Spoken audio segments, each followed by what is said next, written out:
નર્મદા જિલ્લા સહિત રાજ્યના આદિવાસી વિસ્તારમાં વિકાસના કામો ચાલી રહ્યા છે।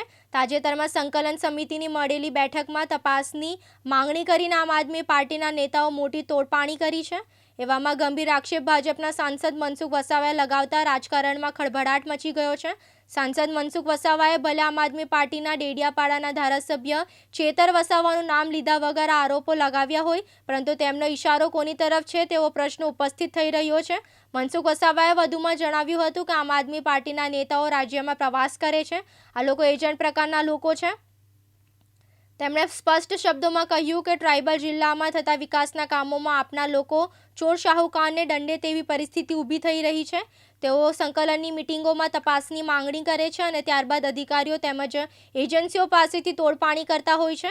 સાંસદ વસાવાનો દાવો છે કે આ નેતાઓ ટ્રાઇબલ વિસ્તારમાં ચાલતા કામોમાં લાખો રૂપિયાનો તોડ કરે છે। સાંસદ વસાવાએ વધુમાં એક સનસનીખેજ આરોપ લગાવતા જણાવ્યું કે નર્મદા જિલ્લામાં પ્રધાનમંત્રીના 2 મોટા કાર્યક્રમોમાં થયેલા ખર્ચ મુદ્દે સંકલનની બેઠકમાં પૂછાયેલા પ્રશ્ન બાબતે એજન્સીના નંબર મેળવીને આમ આદમી પાર્ટીના નેતાએ તેમની પાસેથી ₹75 લાખની માંગણી કરી હતી। આપના લોકોને તોડપાણી કરવામાં કોઈ પણ જાતની શરમ લાગતી નથી, તેમણે તેવું કહ્યું હતું। તેમણે ભરૂચમાં ચાલતી ઇન્ડસ્ટ્રીઝમાં પણ આપના લોકો તોડપાણી કરતા હોવાનું જણાવ્યું હતું। મનસુખ વસાવાએ ગરુડેશ્વરમાં આદિવાસી મ્યુઝિયમમાં 2 આદિવાસી વ્યક્તિઓના મૃત્યુના કિસ્સાનો ઉલ્લેખ કર્યો હતો, જેમાં મરનારા પરિવારને તો વળતર મળ્યું, પણ રાજકીય નેતાઓએ એજન્સી પાસેથી પણ તોડ કર્યો હોવાનો આક્ષેપ છે।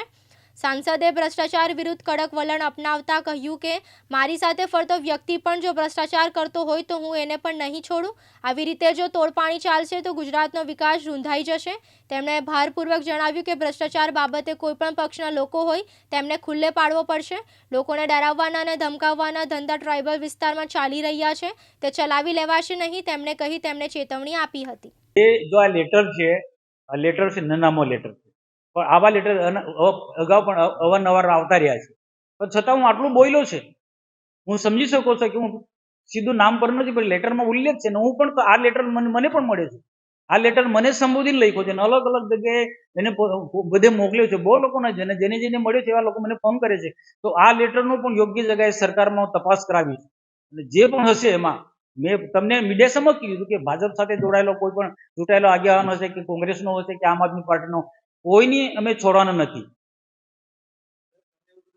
જો આ તમને બધાને ખબર છે, હું કહી શકું છું આમાં ઘણા બધા પ્રશ્નો ઉભા થઈ શકે કે એમાં બધી જ રીતના પુરાવા પણ જોઈએ, બધી રીતના પુરાવા પણ છે। જ્યારે જિલ્લાનો મોટો અધિકારી અમને એમ કીધું કે અમારા કર્મચારીની આ સ્થિતિ છે, અમે કીધું કયા કર્મચારી, કે XYZ આ વિભાગના, તરત જ એમને બોલાયા। એમને કીધું સાહેબ મને ધમકી આપી છે ને આપણે ભૂતકાળ જોયું છે સોશિયલ મીડિયામાં કેટલાક લોકો કર્મચારીઓને કેટલાક કોન્ટ્રાક્ટરોને ધમકાવવામાં આવે છે, એટલે પછી આ બધી વાત લોકો કહેતા ગભરાય છે। પણ એટલું જિલ્લાના મોટા અધિકારીની પાસે આખો મુદ્દો ગયો છે અને એ પછી જેની પાસે એને પૈસાની માંગણી કરી એની સાથે બી વાર્તાલાપ કરી। જે મેં તમને પત્ર તમારી પાસે છે, મારી પાસે પણ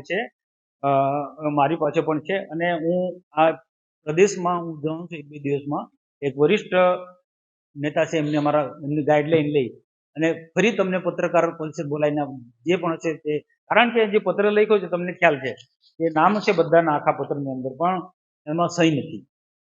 અને આવા પત્ર આ પૂરતું નહીં, અગાઉ પણ આવ્યા છે અને આજે હમણાં જે નામો છે એ જ રીતના ક્યાંક થોડા બદલાતા રહે, પણ એ જે બી હશે તે પણ આ પ્રકારનો જે નર્મદા જિલ્લાની અંદર એક બધાને મિલીભગતથી એ પ્રકારનો એક ભ્રષ્ટાચાર ચાલે છે, તોડપાણી થાય છે, એ મારે અટકાવવું છે। આ છે જ આમાં અમારી એક કોંગ્રેસના એક નેતાનું નામ છે રણજીતનું, એની પાસે બી આ લોકો ગયા હતા, અમુક લોકો, અથવા તો એને ખબર પડી હતી, એને ધમકાઈ કાઢ્યા હતા કે મારા બાપા આવી જગ્યાએ પૈસા લીધા નથી। એ પણ આમાં પત્રની અંદર એને ઉલ્લેખ કર્યો છે। એ હવે પત્ર લખનાર કોણ છે એ ખ્યાલ નથી, એક નનામો પત્ર છે, પણ એ જે બી કોઈ હશે તો એમાં લખે છે ભાજપનો 25 વર્ષ જૂનો સૈનિક, એમાં એ લખે છે લિખિતમાં ભાજપનો 25 વર્ષ જૂનો સૈનિક।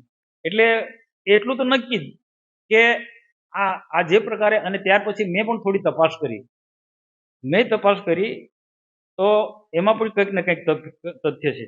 અને બીજું કે આ કેવડિયામાં એ જે આખી લોબી છે, એ જે તેને નામો છે નેતાઓના, અને એ બિલ્ડર લોબી, અને બિલ્ડર લોબીમાં જમીન દલાલો, આ બધા ભેગા મળીને 1-2 વર્ષમાં કરોડો રૂપિયા કમાઈ લીધા છે, 1-2 વર્ષમાં.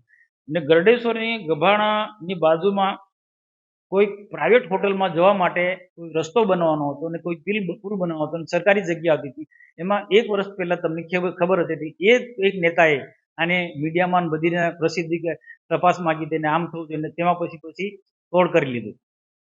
એમાં એ એક આખી ટીમ જ છે, એમાં એક નથી, એમાં બધા લોકો, આમાં 1.5 કરોડનો તોડ કર્યો છે. આમાં 1.5 કરોડનો જે તોડ થયો છે એમાં એક નથી. તો એની પણ અમે તપાસ માંગી. મેં કાલે ઉપર છેલ્લી મેં વિઝિટ લીધી, તો અમે ચોક્કસ આવનારા દિવસોમાં કલેક્ટરને મળીને કહું છું કે આ વિસ્તારની અંદર કેવડિયા કે ગરડેશ કે ગભાણા વિસ્તારની અંદર આ સરકારી જમીનમાં કોણે કોણે દબાણ કર્યું છે. એટલે દબાણ કર્યું છે એ જ લોકો હશે પૈસા આપનારા લોકો. કારણ કે આ તપાસ માંગીને પછી તોડ પાણી કરી લેવું, પેપર તો ઊભું જ હશે ને. હવે બીજા એક નેતા છે, એને જમીન રાખી એના પત્નીના નામે, આમ આદમી પાર્ટીના. એમાં જો નામ છે, હું બોલતો નથી, તમે જો એ તપાસ. આમાં શું છે, આમાં શરત ભંગ થયેલો છે. ખરેખર આ જે જમીન છે એ એમના પત્નીના નામે, એના પત્નીના નામે રાખી છે. હકીકતમાં જમીનનો કેટલો ભાવ છે ને પૈસા ક્યાંથી આવ્યા એ પણ તપાસ માંગી છે. આ કરોડો રૂપિયાનો આમાં બધું સોદો થયેલો છે. આમાં પણ હોટલનો ધંધો જેને કરવો હોય તેને કાયદેસર કરી નિયમ પ્રમાણે કરે ને, ગેરકાયદેસર થોડો કરાય ત્યાં. ને રેલવેની જમીનમાં અડધું દબાણ રેલવેનું છે, ભલે અડધું એમનું હશે. કરો ધંધો, કોઈ બી ધંધો, અમે પણ મદદ કરીએ જેને ધંધો કરવો હોય તેને. હું એકબીજાની મિલીભગત છે હું ચોક્કસ કહું, કારણ કે નર્મદા જિલ્લાની અંદર આમ આદમી પાર્ટીના નેતાઓ સરકાર પર આટલા દબાણ કરે છે, આટલા આરોપ મૂકે છે, અને પાર્ટી પર ભાજપના નેતાઓ પર બધા જાતના આરોપ મૂકે છે. તો મારા સિવાય કોઈ બોલતું નથી. એટલે જે નથી બોલતા એ લોકો એકબીજા સાથે મળેલા છે, તાર અડેલા છે. અને બીજું કે આટલો મોટો ભ્રષ્ટાચાર થતો હોય તો કોઈને કોઈ ખબર કેમ ના પડે. અને મેં તપાસ કર્યું છે કે આ જે સરકારી જમીનો જે છે, આ 1-2 વર્ષને કરોડો રૂપિયા આ લોકોએ બનાવી લીધા છે. એ વાત પણ સાચી છે. એ મેં કેટલાક લોકોને પૂછ્યું. હવે શું છે, જેને આ કામ થઈ ગયું, જેણે જે રસ્તો બનાવી દીધો કે બ્રિજ બનાવી દીધો કે જે સરકારી દબાણ કરી લીધું, એને પૈસા આપી દીધા, એ તો મૌન જ રહેવાનું. પણ અમે વાત કરાવી કોઈ બી રીતના, અમે અમારી રીતના અમે વાત કરાવી કે હા કે સાહેબ અમે આ રીતના ફસાયા હતા, એટલે અમે અમારી પાસે શું કરીએ, અમે ધંધો લઈને બેઠા છે. એટલે મજબૂરીનો આ લોકો લાભ ઉઠાવે, આ બધા તોડ પાણી કરે છે.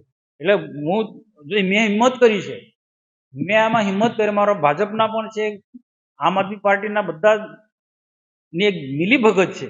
ને હું સ્પષ્ટ કહું કે જે નથી બોલતા, આ કૌભાંડ થાય છે, એ લોકો બધા મળેલા છે.